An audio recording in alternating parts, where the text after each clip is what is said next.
Students, in the last lecture we were doing examples based on power. In this lecture we will continue with that. A car is traveling at its maximum speed of 45 miles per hour on the level, the resistance being 100 lbs weight per ton, assumed to be independent of the speed. It then climbs a hill of gradient 1 in 20 and the speed falls until it is a steady. The engine then working at the same effective horsepower as before find its steady speed up the hill. Car है, पहले वो horizontal level के along move कर रही है, speed given है 45 miles per hour. इस speed से कार हमारी लेवल सरफेस के अलोंग मूव कर रही है, हॉरिजॉन्टल सरफेस के अलोंग। रेजिस्टेंस हमें गिवन है 100 lbs वेट पर टन। उसके बाद जो कार है वो किसी हिल पे क्लाइंब करती है। जो हिल है उसका ग्रेडियंट गिवन है, उसका स्लोप गिवन है 1 in 20। जब कार हिल पे क्लाइंब करती है उस केस में उसकी स्पीड रिड्यूस हो जाती है। उसके बाद जो स्पीड है वो स्टेडी हो जाती है, मीन्स कांस्टेंट हो जाती है। हमें कांस्टेंट स्पीड फाइंड आउट करनी है जब कार हिल पे चढ़ती है। जो हॉर्स पावर है वो हमें सेम गिवन है, जब जो लेवल के अलोंग हॉर्स पावर थी वही हमारी जब कार हिल पे क्लाइंब करती है वही हॉर्स पावर है। हमें स्पीड फाइंड आउट करनी है। हमें मास नहीं गिवन, हम मास एज्यूम कर लेते हैं। Let m tons be the mass of the car, क्योंकि जो रेजिस्टेंस है वो हमारा क्या है 100 lbs वेट पर टन। तो हमें कार का मास पता हो तो हम टोटल रेजिस्टेंस फाइंड आउट कर सकते हैं। तो हमने m टर्न्स कार का मास ले लिया। यूनिफॉर्म स्पीड हमें गिवन है 45 माइल्स पर आवर। स्पीड से कार मूव कर रही है। माइल्स पर आवर को हम फुट पर सेकंड में चेंज कर सकते हैं bye multiplying it bye 22/15। Now क्योंकि कार यूनिफॉर्म स्पीड से मूव कर रही है, मैक्सिमम स्पीड से मूव कर रही है, तो जो हमारा इंजन का पुल होगा वो रेजिस्टेंस के इक्वल होगा। मीन्स जो फॉरवर्ड डायरेक्शन में इंजन फोर्स लगाएगा और जो रेजिस्टेंस होगा वो सेम होगा, क्योंकि स्पीड कैसी है, यूनिफॉर्म स्पीड है, मैक्सिमम स्पीड है। Now force exerted by engine is equal to resistance and resistance is 100 lbs weight per ton। इतना रेजिस्टेंस है पर टन का। m टन टोटल मास है कार का, तो टोटल रेजिस्टेंस कितना हो जाएगा 100 इंटू m। तो रेजिस्टेंस हमारा 100 m lbs वेट हो जाएगा। और रेजिस्टेंस किसके इक्वल था, फोर्स एक्सर्टेड बाय इंजन। तो force exerted by the engine हमारे पास आ गए। Now horse power of the engine is given by this result f into v by 550। F हमारे पास है 100 m, वेलोसिटी है 66, डिवाइड कर देंगे 550 से, ये हमारा आ गया हॉर्स पावर। हॉर्स पावर आ गई 12 m। अब सेकंड केस में जब कार जो है हिल पे क्लाइंब करती है उस केस में हमें स्टेडी स्पीड फाइंड आउट करनी है। पहले जो है स्पीड डिक्रीज होती है, उसके बाद जो स्पीड है वो कांस्टेंट हो जाती है। हमें वो स्पीड फाइंड आउट करनी है। हमने सपोज कर ली v फीट पर second is the steady speed. Now अब जब कार अपवर्ड डायरेक्शन में मूव कर रही है, जो स्पीड है वो कांस्टेंट हो रही है, कांस्टेंट स्पीड फाइंड आउट कर रही है। इस तरह से कार अपवर्ड डायरेक्शन में मूव कर रही है, तो जो डाउनवर्ड डायरेक्शन में जो फोर्स होंगे वो हमारे क्या होंगे, एक तो रेजिस्टेंस होगा और एक सपोज अगर मास m है तो यहाँ पर जो फोर्स एक्ट करता है that is mg sine alpha. इस तरह के फोर्सेस होते हैं। अगर कोई कार अपवर्ड डायरेक्शन में इस तरह से मूव कर रही है, अगर हम फोर्सेस देखें डाउनवर्ड डायरेक्शन में, एक तो रेजिस्टेंस होगा और एक फोर्स होगा mg साइन अल्फ़ा। ये हमने लास्ट लेक्चर में डिटेल में डिस्कस किया था, where alpha is the inclination of the plane, ये होता था हमारा। अब यहाँ पे जो रेजिस्टेंस फोर्स होगी, डाउनवर्ड डायरेक्शन में फोर्स होगी, वो हमारा होगा resistance force plus W sine alpha. वो किसके इक्वल होगा, force exerted by the engine. जो फॉरवर्ड डायरेक्शन में फोर्स है वो बैकवर्ड डायरेक्शन में फोर्स के इक्वल हो जाएगा, क्योंकि हम स्टेडी स्पीड फाइंड आउट करना चाह रहे हैं। कांस्टेंट स्पीड में जो फॉरवर्ड डायरेक्शन में फोर्स है और बैकवर्ड डायरेक्शन में फोर्स है वो इक्वल हो जाएंगे। फॉरवर्ड डायरेक्शन में जो फोर्स है that is force exerted by the engine, और बैकवर्ड डायरेक्शन में दो फोर्सेस है, एक फोर्स आर है और एक फोर्स डब्ल्यू साइन अल्फ़ा है। देखो जो आर है रेजिस्टेंस है वो आपको गिवन है this 100 m lbs weight, lbs weight में है, मीन्स ये ग्रेविटेशनल यूनिट में है। तो ये भी फोर्स ही होता है mg। हम इसको भी ग्रेविटेशनल यूनिट में ले लेंगे। ये हमारा 100 m है। ग्रेविटेशनल यूनिट में आप फोर्स को किस तरह से बोलते हो? अगर 5 kg मास है तो फोर्स कितना होता है? 5 kg वेट। तो फोर्स कितना हो जाएगा? m हमारा मास था, m टन था, तो पहले हम टन को चेंज कर लेंगे पाउंड्स में, क्योंकि हम FPS सिस्टम में बात कर रहे हैं। m टन हमारा मास था, m टन को आप चेंज कर लोगे m पाउंड्स में। पाउंड में चेंज करने के लिए हमने इसको 2240 से मल्टीप्लाई कर दी। ये तो मास ही है, हम मास ही लेंगे, g से हम मल्टीप्लाई नहीं करेंगे, क्योंकि हम बात कर रहे हैं ग्रेविटेशनल यूनिट में, g नहीं आएगा। तो ये मास हो गया इंटू 1/20 है। ये फोर्स ही, बट ये जो फोर्स है उसकी हमने ग्रेविटेशनल यूनिट ली है। सिंप्लीफाई कर लेंगे इसको, और जो साइन अल्फ़ा है, इंक्लिनेशन हमें 1/20 गिवन है, 1/20 गिवन है, तो साइन अल्फ़ा हमारा कितना हो जाएगा? 1/20। ये हमारा अल्फ़ा एंगल है, ये हमारा 1 गिवन है, ये 20 गिवन है। मीन्स अगर हम 20 यूनिट्स इस डायरेक्शन के अलोंग मूव कर रहे हैं तो जो हाइट रेज हो रही है वो हो रही है 1 यूनिट के अलोंग। मीन्स जो इनकी रेशो है वो कितनी है? 1:20। परपेंडिकुलर और हाइपोटेन्यूज की, वही हमारी साइन थीटा की इक्वल होती है। तो साइन अल्फ़ा यहाँ पर आ गया 1/20। इसको सिंप्लीफाई कर लेंगे, ये हमारा आ रहा है 212 m LBS वेट।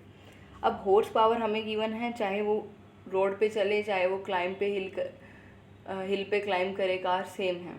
सो हॉर्स पावर हमारी सेम है, and we know H is equal to F/V/550। H is 12 m। Force आपने निकाल लिया है 212 m इंटू वी। वेलोसिटी आपको निकालनी है, सिंप्लीफाई कर लेंगे, v की वैल्यू आ गई दिस फिट पर सेकंड। अगर माइल्स पर आवर में चाहिए तो इसको हम माइल्स पर आवर में कन्वर्ट कर सकते हैं बाय मल्टीप्लाइंग इट 15/22, क्योंकि स्टेटमेंट में आपको माइल्स पर आवर में गिवन है वेलोसिटी, इसलिए हम माइल्स पर आवर में चेंज कर लेंगे। Next is example 6। An engine of horse power H draws a train of mass m tons up an incline of 1 in n against a resistance of m lbs weight per ton.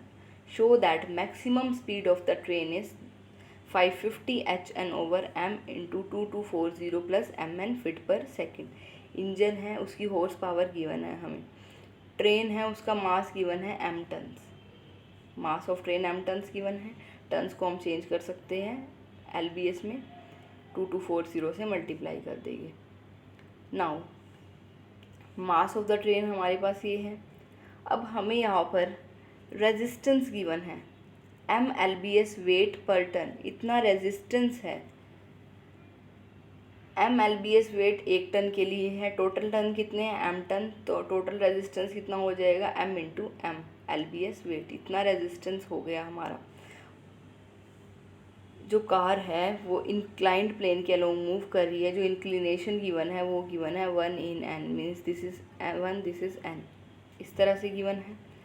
अब यहाँ पर हमें मास given है, resistance given है, तो अगर कोई car upward direction में मूव कर रही है, डाउनवर्ड डायरेक्शन में दो फोर्सेस लगेंगे, एक रेजिस्टेंस फोर्स और एक जो रेजिस्टेंस होगा ड्यू टू इट्स मास। जो डाउनवर्ड डायरेक्शन में मास है मीन्स mg, जो ग्रेविटेशनल फोर्स है, mg हमारा ग्रेविटेशनल फोर्स होता है, जो इसके ऊपर इस मास पे फोर्स लग रहा है, that is mg gravitational force, उसका कंपोनेंट हम यहाँ निकालेंगे, और रेजिस्टेंस फोर्स, ये दोनों फोर्स हमारे डाउनवर्ड डायरेक्शन में होंगे। रेजिस्टेंस हमें गिवन ही है, that is m LBS weight. Gravitational resistance means जो मास की वजह से रेजिस्टेंस फोर्स है वो हमारा क्या हो जाता है? m sine alpha. m हमारा कितना है? 2240 m साइन अल्फ़ा। इसको हम g से मल्टीप्लाई नहीं कर रहे, अगेन हम यहाँ पर इसकी ग्रेविटेशनल यूनिट ही कंसीडर कर रहे हैं फोर्स की। सो ये हमारा हो गया m into 2240 sine alpha is 1/n, क्योंकि जो हमें ग्रेडियंट गिवन है वो 1/n गिवन है। ये हमारा हो गया 2240 m/n LBS वेट। अब जो ट्रेन है वो मूव कर रही है मैक्सिमम स्पीड से, हमें गिवन है स्टेटमेंट पे, show that maximum speed is this. Maximum speed हमें फाइंड आउट करनी है। मैक्सिमम स्पीड से अगर मूव कर रही है तो जो टोटल रेजिस्टेंस होगा वो फोर्स एक्सर्टेड बाय इंजन के इक्वल हो जाएगा। अगर स्पीड मैक्सिमम होगी तो वेलोसिटी और एक्सेलरेशन हमारी ज़ीरो हो जाती है। वेलोसिटी और एक्सेलरेशन ज़ीरो हो जाती है तो सेकंड लॉ ऑफ मोशन से P equals to mf, acceleration अगर ज़ीरो है, दिस इज़ एक्सेलरेशन f, तो P ज़ीरो हो जाता है। P is net force is forward force minus backward force, ये 0 हो गया तो F की वैल्यू किसके इक्वल आ जाती है हमारी R के इक्वल। यही हम लिख रहे हैं, forward force exerted by the engine equals to total resistance. और टोटल रेजिस्टेंस एक तो हमारा रेजिस्टेंस ये है, एक ग्रेविटेशनल रेजिस्टेंस है जो मास की वजह से है। टोटल रेजिस्टेंस ही हो जाएगा, इसको सिंप्लीफाई कर लिया, m/n कॉमन ले लिया, so this will be mn + 2240 lbs weight. अब यहाँ पर हमें मैक्सिमम स्पीड फाइंड आउट करनी है। हमने सपोज कर लिया v फीट पर सेकंड हमारी मैक्सिमम स्पीड है। We know hp = fv/550। f आपके पास है फोर्स की वैल्यू पुट कर दी, तो यहाँ से हम v निकाल सकते हैं। v आपने फाइंड आउट कर लिया, v हमें यही शो करना था in terms of h, m and n। ये हमारी आ गई maximum speed. Next is example 7। A cyclist and his machine together are of mass m lbs। If he rides without pedaling down an incline of 1 in m with a uniform speed of v feet per second, show that to go an incline of 1 in n at the same rate he must work at a rate of equal to mv into 1/m plus 1/n over 550 horse power। देखो, cyclist और machine का wait given है, मास given है m pounds. पहले जो cycle चला रहा है साइक्लिस्ट, वो विदाउट पेडलिंग चला रहा है। वो किस तरह से चला रहा है, इंक्लाइन प्लेन की डाउनवर्ड डायरेक्शन में मूव कर रहा है। जो इंक्लिनेशन गिवन है प्लेन की वो हमें गिवन है 1 in m, इस तरह से इंक्लिनेशन गिवन है। और जो साइकिल है डाउनवर्ड डायरेक्शन में मूव कर रही है। स्पीड गिवन है यूनिफॉर्म स्पीड v फुट पर सेकंड।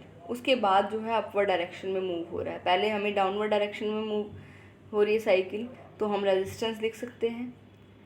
अब डाउनवर्ड डायरेक्शन में मूव कर रही है, तो अगर हम इसको डायग्राम से बनाएं इस तरह से, इस डायरेक्शन में साइकिल मूव कर रही है, तो जो रेजिस्टेंस फोर्स होगा वो बैकवर्ड डायरेक्शन में होता है। मींस अब रेजिस्टेंस फोर्स किस डायरेक्शन में होगा, अपवर्ड डायरेक्शन में होगा। और रेजिस्टेंस किसके इक्वल हो जाएगा, देखो ये मास है, मास के कारण जो डाउनवर्ड डायरेक्शन में फोर्स होता है वो mg होता है। और जो यहाँ पर फोर्स होता है वो क्या होता है, इस mg का ही कंपोनेंट होता है, that is mg sin alpha. इस तरह से होता है अगर अल्फ़ा इंक्लिनेशन का एंगल है। अब जो रेजिस्टेंस फोर्स है इस डायरेक्शन में है, क्योंकि जो स्पीड है वो स्टेडी है।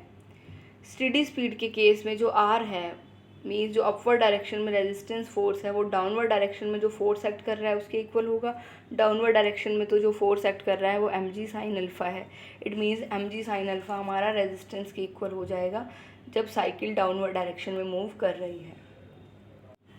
So resistance will be equal to mg sin alpha. mg sin alpha हमारा कितना होगा 1/m।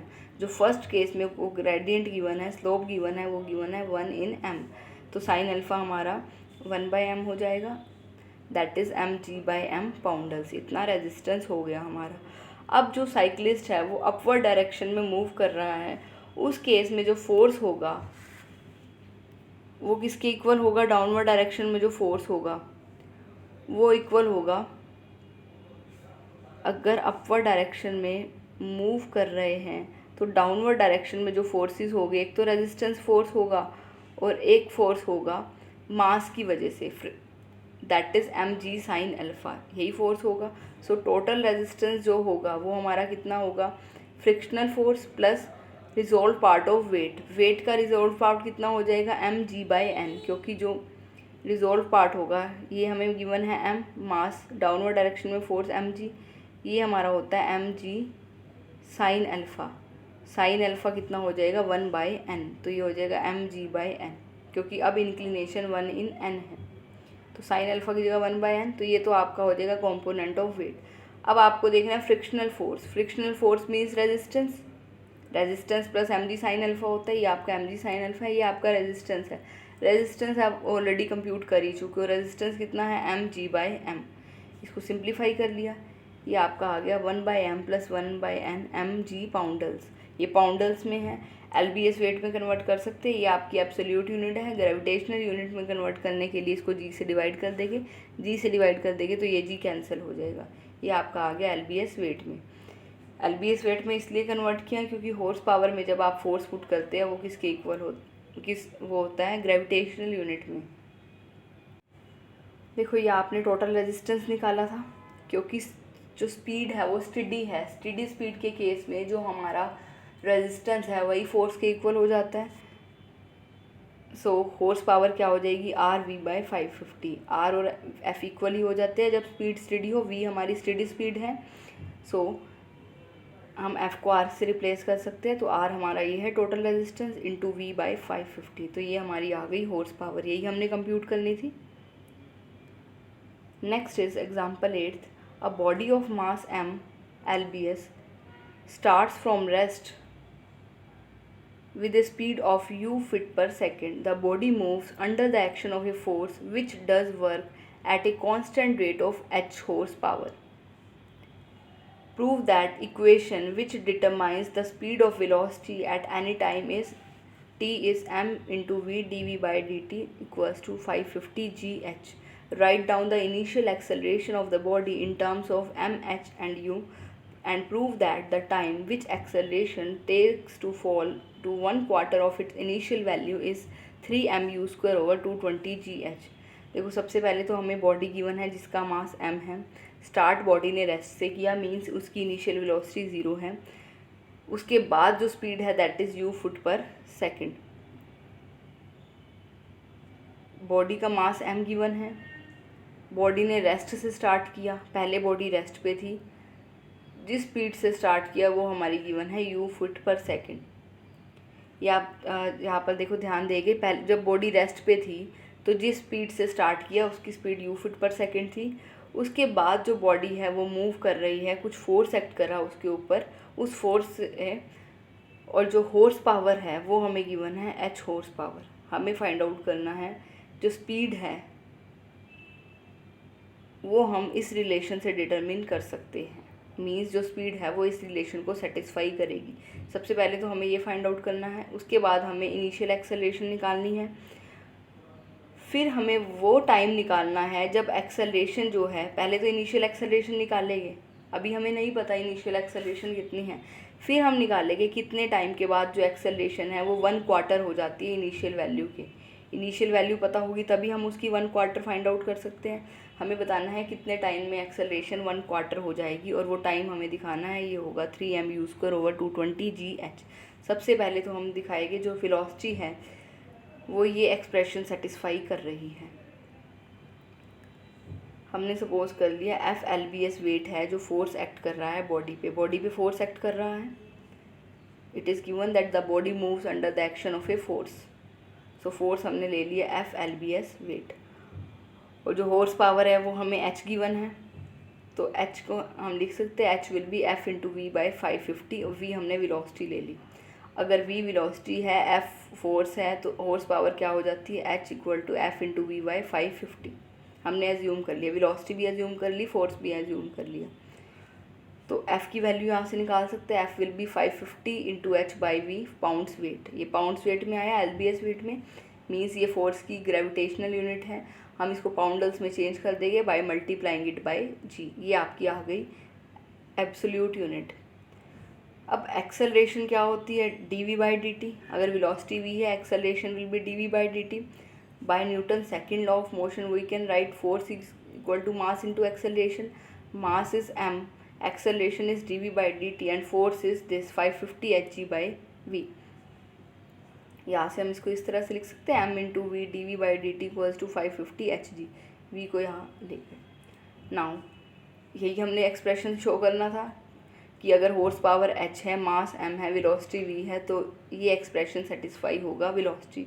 मीन्स वेलोसिटी इस एक्सप्रेशन से हम डिटरमिन कर सकते हैं, फाइंड आउट कर सकते हैं। अब हमें ये गिवन है कि जब इनिशियल वेलोसिटी कितनी है u, जब पार्टिकल रेस्ट से स्टार्ट हुआ तो उसकी स्पीड कितनी थी u, मीन्स इनिशियल वेलोसिटी उसकी u गिवन है। हमने इनिशियल एक्सेलरेशन ले ली f, एज्यूम कर ली, इनिशियल एक्सेलरेशन हमें निकालनी है, हमने एज्यूम कर ली f। अगर वेलोसिटी u है, मीन्स वेलोसिटी इनिशियल वेलोसिटी है, तो एक्सेलरेशन क्या होगी, इनिशियल एक्सेलरेशन ही होगी, means dv by dt f के इक्वल होगा जब v की वैल्यू u है। जब वेलोसिटी इनिशियल है तो एक्सेलरेशन भी इनिशियल हो जाएगी। अब यहाँ पुट कर देंगे, dv बाई dt क्या हो जाएगा, f आ जाएगा, v की जगह क्या हो जाएगा, u हो जाएगा। सो MUF हमारा क्या हो जाएगा 550 GH। F निकालना है, F की वैल्यू क्या आ जाएगी 50 GH ओवर MU। तो इनिशियल एक्सेलरेशन आपने निकालनी थी, ये आपने निकाल ली। उसके बाद आपने निकालना है कि कितने टाइम के बाद जो एक्सेलरेशन है वो 1/4 हो जाएगी। अब इक्वेशन 2 से अगर आप देखो, इसको इस तरह से लिख सकते हैं V into dV/dt equals to 550 hg over m, that is this. अब देखो G कांस्टेंट है, H हॉर्स पावर कांस्टेंट है, मास कांस्टेंट है, तो राइट साइड तो आपकी कांस्टेंट है, that is V dV/dt constant हो जाएगा, means velocity into acceleration constant हो जाएगा। जब टाइम t1 है, इनिशियली हम टाइम मान लेते हैं t1 है, तो वेलोसिटी क्या है u है, तो एक्सेलरेशन क्या है f, इनिशियल वेलोसिटी u है, इनिशियल एक्सेलरेशन f है, मीन्स u इंटू एफ क्या हो गया आपका कांस्टेंट हो गया। आपको ये गिवन है वेलोसिटी इंटू एक्सेलरेशन कांस्टेंट है हर टाइम पे, जब टाइम t1 है तब भी वेलोसिटी इंटू एक्सेलरेशन कांस्टेंट होगी। t सेकंड के बाद हम सपोज कर लेते हैं जो एक्सेलरेशन है वो 1/4 हो गई, हमें निकालना है कितने टाइम के बाद एक्सेलरेशन 1/4 हो जाएगी। हमने सपोज कर लिया t सेकंड के बाद जो एक्सेलरेशन है वो 1/4 हो रही है, मीन्स एक्सेलरेशन क्या हो गई f/4 होगी। हमें पता है वेलोसिटी इंटू एक्सेलरेशन कांस्टेंट है, जब एक्सेलरेशन 1/4 हो रही है तो वेलोसिटी 4 टाइम्स हो जाएगी। जब एक्सेलरेशन 1/4 हो रही है मीन्स क्वार्टर हो रही है इनिशियल एक्सेलरेशन का, तो वेलोसिटी 4 टाइम मल्टीप्लाई होगी, तभी हमारा जो वेलोसिटी इंटू एक्सेलरेशन है वो क्या आ जाएगा कांस्टेंट। सपोज ये अगर c है velocity into acceleration, means first case में तो u इंटू एफ हमारा c हो जाएगा। सेकंड केस में जब acceleration f/4 equal to c, तो वेलोसिटी कितनी होनी चाहिए 4 इंटू यू होनी चाहिए, तभी सेटिस्फाई करेगा। सो जब एक्सेलरेशन हाफ हो रही है तो वेलोसिटी 4u होगी, क्योंकि इन दोनों का प्रोडक्ट हमारा क्या आना चाहिए u into F, that is c। हमें टाइम निकालना है कि कितने टाइम में एक्सेलरेशन 1/4 हो रही है, मीन्स हम टी को इंटीग्रेट कर देंगे इनिशियल टाइम से लेकर फाइनल टाइम तक। इनिशियली टाइम कितना था t1 था, उसके बाद टाइम कितना हो गया t1 प्लस t हो गया। इतने टाइम के बाद ही हमारी एक्सेलरेशन 1/4 हो रही है। इनिशियली टाइम t1 था, हमने कहा कि इसके बाद t सेकंड में जो वेलोसिटी है, जो एक्सेलरेशन है वो 1/4 हो रही है, means t1 plus t time में जो एक्सेलरेशन है वो 1/4 हो रही है। हमें t1 प्लस t टाइम निकालना है, तो हमने dt को इंटीग्रेट कर दिया with in this limit. t second के बाद हो रही है, t सेकंड निकालना है तो हमने इसको इंटीग्रेट कर दिया। dt की वैल्यू आप यहाँ से पुट कर सकते हैं इस इक्वेशन से। dt क्या हो जाएगा mv/dv over 550 hg, that is this mv/dv over 550 hg। Initially time t1 था तो वेलोसिटी, अब ये v में आ गया, इनिशियली जब टाइम t1 था तो वेलोसिटी u थी, जब टाइम t1 प्लस t है तो वेलोसिटी कितनी है 4u, 4 टाइम्स हो रही है। सो इसको इंटीग्रेट कर लेंगे, m550 g/h कॉन्स्टेंट है, आउटसाइड आ जाएगा, v का इंटीग्रेशन करेंगे वही गेट v²/2, अपर लिमिट और लोअर लिमिट पुट कर दी, इसको सिंप्लीफाई कर लिया, it is coming out 3mu²/2 20 gh, means इतने टाइम के बाद जो हमारी एक्सेलरेशन है वो 1/4 हो रही है। Thank you.